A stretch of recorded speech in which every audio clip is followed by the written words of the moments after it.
1. Making choices of consequences. A. Why Uzzah was killed.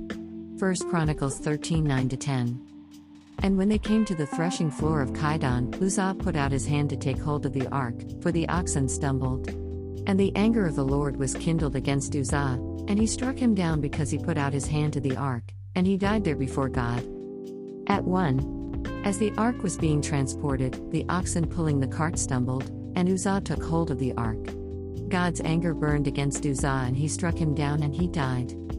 At 2. Uzzah's punishment does appear to be extreme for what we might consider to be a good deed. At 3.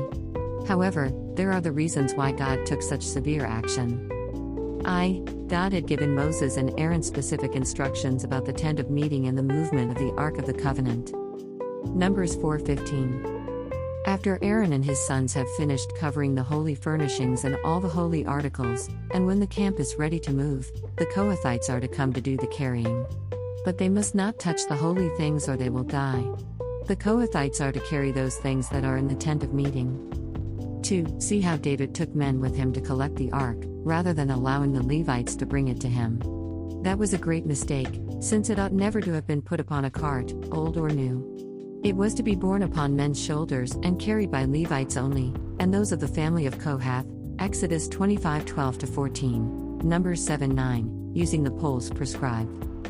3. The ark had stayed for a period of time at Abinadab's house, 2 Samuel 6:3, where his sons, Uzzah and Ahio, may well have become accustomed to its presence. 4. Uzzah, having been around the ark in his own home, could very likely forget the holiness that it represented. Thus he was too familiar with an irreverent attitude. The account tells us the oxen stumbled but the he-cart didn't fall and neither did the ark. No matter how innocently it was done, touching the ark was in direct violation of God's law and was to result in death. At 4. In the time of Moses, the people knew the awesomeness of God's absolute holiness. They had witnessed great miracles when the ark was with them. They respected that God's ways and thoughts are much higher than ours, Isaiah 55:8-9. At 5. Something of God's presence in the Ark of the Covenant seems to be lost in the church today. At 6. In truth, the more we try to bring God down to our worldly way of thinking or reasoning, the further away he will seem to us. Those who would draw near to God and have him draw near to them are those who approach him in reverence and holy fear. Uzzah forgot that lesson, and the consequences were tragic. Why Obed-Edom was blessed. 1 Chronicles 13:13-14. So David did not take the ark home into the city of David, but took it aside to the house of Obed-Edom the Gittite. And the ark of God remained with the household of Obed-Edom in his house 3 months.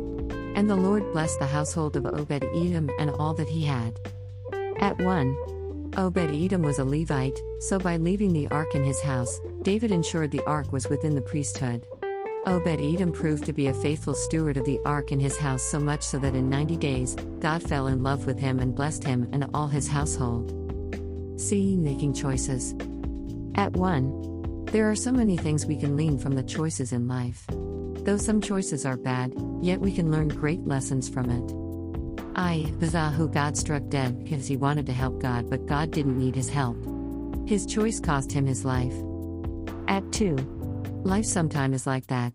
The help you think you are doing good may cost you your fortune wasted. Obed-Edom, who profited from the mistake of Uzzah and David by being blessed with his household by accommodating the ark of God in his house for 3 months.